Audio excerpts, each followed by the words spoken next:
Madam President, I think Senator Marcos is seeking the floor. We recognize Senator Amy Marcos. What's the pleasure, Thank you. I'd like to make a privileged speech as already reserved from last week. Is this, Madam President, a privilege speech or a question of personal and collective privilege? Because Personal and collective privilege. we have yet to Yes. dispense with, proceed to the reference of this. If it's a question of privilege, we will Yes. accede, Madam President. Yes, I rise on a matter of personal The collective good lady privilege. senator has indicated that she's rising on a matter of personal and collective privilege. We recognize once again Senator Amy Marcos. Thank you very much. Magandang hapon po, Madam President, our Majority Leader, the ladies and gentlemen of the Senate. I rise today on a matter of personal and collective privilege to address a pressing issue of utmost national importance. For far too long, our Filipino people have been left uncertain, confused, deliberately kept in the dark regarding the true intentions behind the continuing and increasingly belligerent efforts to upend the new Senate leadership and, worse, to amend the Constitution. The Filipino people deserve clarity. The Filipino people deserve honesty, and above all, the Filipino people deserve at least the truth. Madam President, today I will not rely solely on my own words. I will present before this chamber a short video containing documentation, footage, and statements directly connected to the ongoing efforts toward term extension and charter change. With your permission, therefore, may we now direct the technical team to play the video presentation. Bakit nagpalit ng liderato sa Senado? May I be allowed to humbly move to declare all seats vacant, Mr. President? With 13 affirmative votes, 10 negative votes, and 1 abstention, the positions in all the positions in the Senate is hereby declared vacant. Bakit ito nilusog?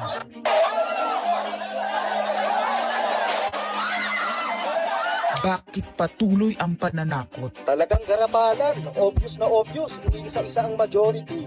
Bakit may panggigipit? Pinakakasuhan ng Ombudsman si Senator Rodante Marcoleta ng plunder at indirect bribery.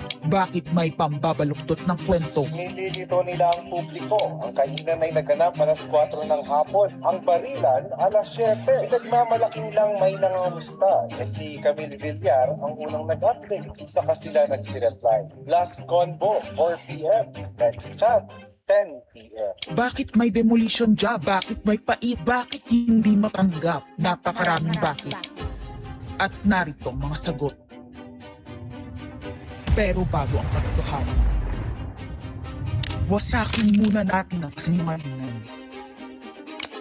I, Alan Peter Shram Cayetano, having been elected to the position of Senate President, Hindi nagpalit ng liderato para sa impeachment. Hindi totoo ang pinapakalat ng mga nabulaga. Ito this time, medyo nagkabulagan. Ang impeachment ay labanan ng numero. Hindi ang mga Duterte aligned ang dapat mangamba, kundi ang mga sa umpisa pa lang ay may hatol na. Ang sinasabi, sir, ng ibang mga kritiko, itong Senate leadership shake-up ay tungkol lang daw sa impeachment. Lahat na i-connect. As I told you, may 12 kami. Si Bato is 13. So kahit nawala naman siya, ang pinag-uusapan dito is whether or not you will be able to get 16 votes. Hindi siya ang pagmumulan ng 16 votes. Wala siya doon eh. 12 kami. Bakit kami magkuku? May 12 na kami kung ang pinag-uusapan lang natin ay impeachment. Actually, 9 lang ang kailangan para ma-dismiss. Yes, 12 kami. So it's more than the required votes. But that's not the point. Ang ano kasi, pinipilit nilang i-connect doon. Kaya ako natatawa. Where is the connection there? Gusto pang ipa-inhibit ang mga tinatawag nilang Duterte-aligned senators. Nananawagan pa ng partial kuno at pagiging patas. Pero sa publiko, may mga pahayag na hindi makakatakas. While VP Sara is in power, the threat of a full-blown Duterte comeback is still a very real and present danger. Bakit ganito ang desperasyon? Bakit hindi maikubli ang gigil? No. Bakit natataranta ang lahat? Mr. Speaker, I move to endorse to the Senate the resolution setting forth the articles of impeachment. Narito ang pagsisiwala. Noong April 22 sa Soler, nagkita si Tito Soto at House Speaker D para pag-usapan kung ano ang papakialaman sa 1987 Constitution habang nakaupo si Bongbong Marcos. Kasama ni House Speaker D ay si South Cotabato Congressman Ferdinand Hernandez. Kasama ni Soto ay ang dating Senate Secretary na si Mark Mendoza. CONAS ang gusto nilang mode ng charter change. Muling isinusulong sa Kamara ang charter change o pag-amyenda sa konstitusyon sa pamamagitan ng Constitutional Convention. Is something big brewing inside government to claims of a possible no election scenario. Ang pag-aamyenda ng konstitusyon sa pamamagitan ng Constituent Assembly. At para makakuha ng suporta sa Senado at sa Kongreso, ito dapat ang mga nilalaman. Dapat ma-extend ang termino ng mga senador at congressmen na mawawala na sa pwesto by 2028. Ang eleksyon sa bawat senador ay magiging by region. Nagdiskusyon sila kung 2 o 3 senador per region. Kinompute nila kung mayroong 18 regions, nasa 36 o 54 ang magiging senador. Lumutang din ang usapang para hindi makaporma si Inday Sara sa 2028, gawing 50 years old ang edad ng pwedeng tumakbo. Pero nagpanukala rin si Soto na pwedeng gawing 35 years old para kay Vico Soto. Dahil ipagmamayabang niyang kayang talunin nito si Inday Sara. Meron ako idadagdag maganda, Vicky. Ibaba natin ang edad ng presidente to 35. Magagaling ng bata ngayon eh. Magagaling eh. Ibigay na natin sa mga kabataan na pagpatakbo nitong bansa. Baka puro matino pa mailagay natin. Baka sabihin nila, Senator Soto, this is to siguro allow your nephew, ba, si Vico, na tumakbo. Sabi ko na maging qualify. Sabi ko na mag-iisip sila ng gano'n. Hindi ko naisip si Vico ron. Ang impormasyong ito ay mula mismo sa kasama sa meeting. Kasama din nila ay isang congressman, isang gobernador, isang retired military officer, isang dating may mataas na katungkulan, at 5 mula sa private at business sector. Kaya ba binaliwala ang panawagan ng taong bayan? Kaya ba binaliwala ang paalala ng Iglesia ni Cristo?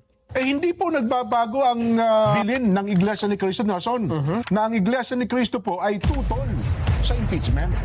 Kaya ba nagtatapang-tapangan ang mga umaastang bida sa ginagawa nilang tunay na drama? Kaya ba nila sinasabing hindi sila natatakot sa eleksyon ay dahil alam nilang walang eleksyon na magaganap? Hindi po kami natatakot sa susunod na eleksyon. At ang boto sa impeachment ay refleksyon ng boto sa pagsira sa 1987 Constitution. Pabor ang karamihan sa mga pagbabago sa saligang batas, lalo na sa usaping ekonomiya. Ngunit kung papakialaman ng iilan ang konstitusyon para maghari-harian at para sa pansariling kapakinabangan, makapwesto ng matagal o mailuklok ang kamag-anak, humanda kayo sa galit ng bayan. Ang pagpapalit ng liderato sa Senado ay hindi kakaiba. Ito ay nakabase sa prioridad at gusto ng mga senador. Bumabahana ng ebidensya laban kina Bongbong Marcos, Liza Marcos, Sandro Marcos at Marvin Romualdez. Kailangan ng may bayag sa Blue Ribbon Committee. Ipinangako na sa mga korap na mambabatas ang perang malilikom sa 2027, 2028 national budget. Dapat pigilan. 2028, alam natin that's the election budget. And it was assured to the congressman, this will also be the CONAS budget. Nagiging isa ng malaking sindikato ang pamahalaan. Sinusuportahan ito ng mga dating kalaban, mga tinulungang manalo noong nakaraang eleksyon, mga may galit sa nagdaang administrasyon. Lahat sila kasama ng pinakamalaking troll farms at ilang bahagi ng mainstream media ay pinagagana ng 2 bagay. Pera galing sa korupsyon, galit sa mga Duterte. Mahalaga ang liderato ng Senado para sa mga korap at nakasandal sa mga buwaya ng kapangyarihan. Ngunit mas mahalaga ito sa mga naninindigan na ang Senado ay bantayog ng konstitusyon na hindi dapat tinatakot, sinusuhulan at iniipit upang maging tau-tauhan. Maaaring hati ngayon ang Senado. Maaring kanya-kanyang bersyon ng kwento. Wala nang pakialam kung ano ang totoo. Isa itong indikasyon na gumagana ang demokrasya. Kailangan lang maalala ng bawat senador na kahit sila ay may kapangyarihan, hindi dapat nila malimutan magpakatao. Sa kabila ng lahat ng problema, pinakamababang halaga ng piso sa kasaysayan, mataas na bilihin at gasolina, kawalan ng trabaho, halos wala nang makain, nagpapakamatay na mga magsasaka. Ang inuuna ay politika, impeachment at kung ano-anong propaganda para mabalik ang kontrol sa Senado ng mga nangako na maisakatuparan ang pagpapahaba ng panahon sa kapangyarihan.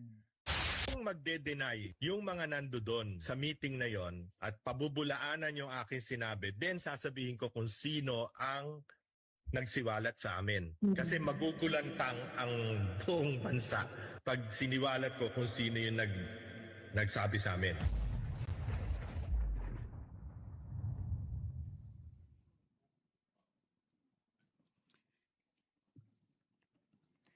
Impeachment, no elections, term extension.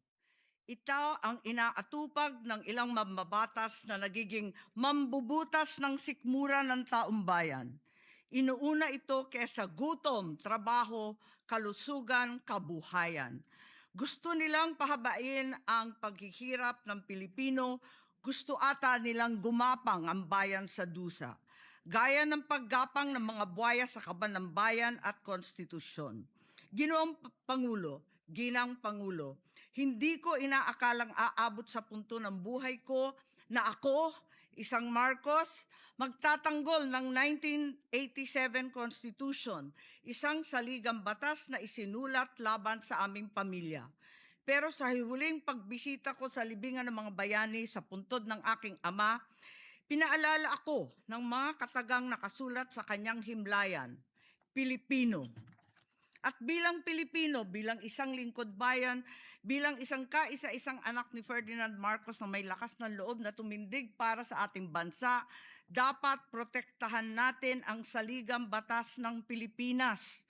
Nitong mga nakaraang linggo, hindi lang ako basta Pilipino, hindi lang ako basta senador. Naging reporter pa at vlogger dahil walang mag-cover sa totoong nangyayari. Pero napakaraming nagko-cover up sa mga korap na politiko. Kung meron nakakaalam sa galit ng bayan pagdating sa pagpapahaba ng poder sa kapangyarihan, nasa unahan na ako ng listahan. Hindi ako makakapayag na walang maisabuhay sa mga aral ng kasaysayan. Noong naharang natin ang PI na yan, People's Initiative, noong Enero 2024, hindi naman sila tumigil. Noong 12 ng Agosto 2025, unang inihayag ni Bongbong Marcos ng ating Pangulo na hindi niya tututulan ang isang Constitutional Convention o CONCON upang ayusin umano ang mga butas sa saligang batas, kasunod ng pahiwatig ng Kongreso na sumusuporta nito.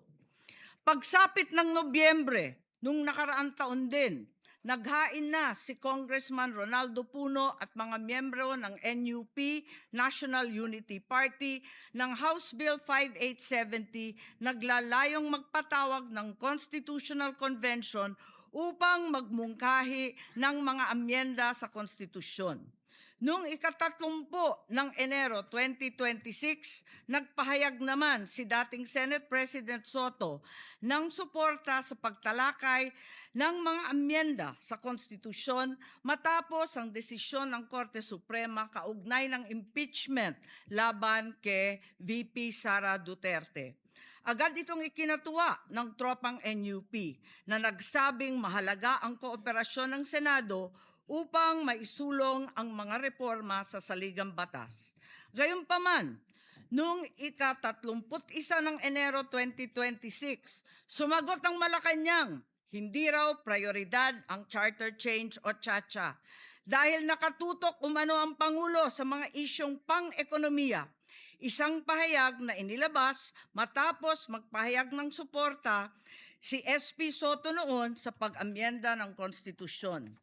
Sa gitna ng debateng ito, naghain nung ika-7 ng Pebrero 2026 yung dating ARTA, Rabindranath Kilala, ng isang radikal na panukala, buwagin ang Senado, pati na rin ang Kongreso at lahat ng lokal na sanggunian, paltan ng isang National Legislative Assembly, maari umano makatipid ng hanggang 1 trilyong taon-taon. Nung nakaraang buwan, formal din hinikayat ni Congressman Puno at ng NUP ang liderato ng Kamara na simulan ng pakikipag-usap sa Senado hinggil sa charter change sa pamamagitan ng Constitutional Convention. Ginamit pa nila ang pagiging bukas ni SP Soto sa constitutional amendments bilang oportunidad para sa koordinasyon ng dalawang kapulungan. Sa huli, noong 14 ng Mayo 2026, mariing itinanggi ng Malacanang ang akusasyon ni Senate President Alan Peter Cayetano na sinusubukan ng palasyo pahinain ang Senado. Binigyan diin ng palasyo na hindi pinag-uusapan ng Chacha at inulit ang pananaw ng Pangulo na hindi ang pag-amyenda ng saligang batas ang sagot sa kasalukuyang problema ng bansa. Ngunit hindi ito ang nangyayari sa labas ng palasyo. Ang NOEL at term extension ay buhay na buhay sa mga patay na patay sa kapangyarihan. Pagkat sa kasalukuyang ika-20, ika-20 Kongreso, maraming panukalang naglalayong baguhin ang konstitusyon. Mula sa House Bill 368 ni Congressman Abante na nagsusulong ng CONCON hanggang sa resolution of both houses number 1 ni Congressman Garbin. Sinundan pa ng resolution of both houses number 2, naglalaman ng mungkahing ibaba sa 35 anyos ang minimum age requirement ng presidente at ang vice-presidente 30 ang edad. Bukod dito, Congressman Richard Gomez naghain ng resolution number 3 upang amyendahan din ang Constitution. Meron pang resolution number 4, nagmumungkahi gawing 3 taon na lamang, 3 magkakasunod na termino ang panunungkulan ng mga senador. Nariyan ang House Resolution 460 ni na Congressman Oreta, Congressman Remulla, Congressman Dasa at iba pa na bibigyan linaw daw ang kahulugan ng forthwith sa impeachment. At mula noong Abril, habang hinihikayat ng mga congressman na bumoto sa impeachment, malakas ang ugong ng NOEL sa 2028. Lumutang na rin ang mga detalye. Magte-term extension ang mga congressman at madadagdagan ng 3 taon na mananatiling nakaupo sa pwesto hanggang 2031. Ganon din, 2028.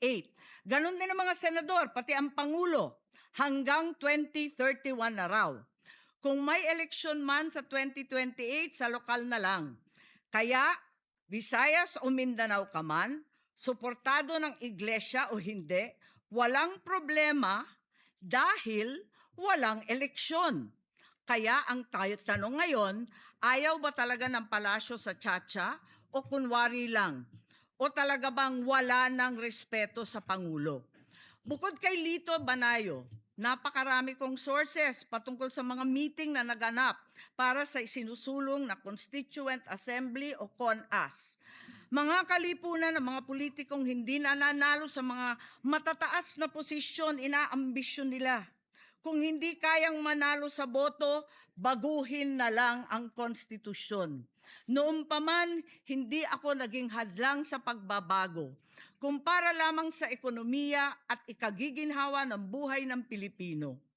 Pero magagaling ang mga buwaya. Tahimik na gumagapang upang malamon pati ang konstitusyon. Kung nagsisinungaling ang mga nagsumbong sa akin, kung sasabihin kasinungalingan ang sinabi ko ngayon at ang pinalabas, hinihikayat ko ang mga senador ngayon sa ating bulwagan. Ipangako natin sa taong bayan na may eleksyon sa 2028 mula sa presidential hanggang sa lokal. At Madam President, magiging masaya akong mapatunayan na mali ako dahil ibig sabihin nun, mananalo ang tama. In the interest of time and that this chamber may proceed with its scheduled legislative business, I will not entertain any interpellations at this juncture and would rather allow the facts in the video as well as confronting this nation to resonate fully with this chamber and the Filipino people. I urge this body to look deeply into what we have witnessed today, act with vigilance, courage, and fidelity to the Constitution we swore to defend. Maraming salamat po. Thank you. Madam,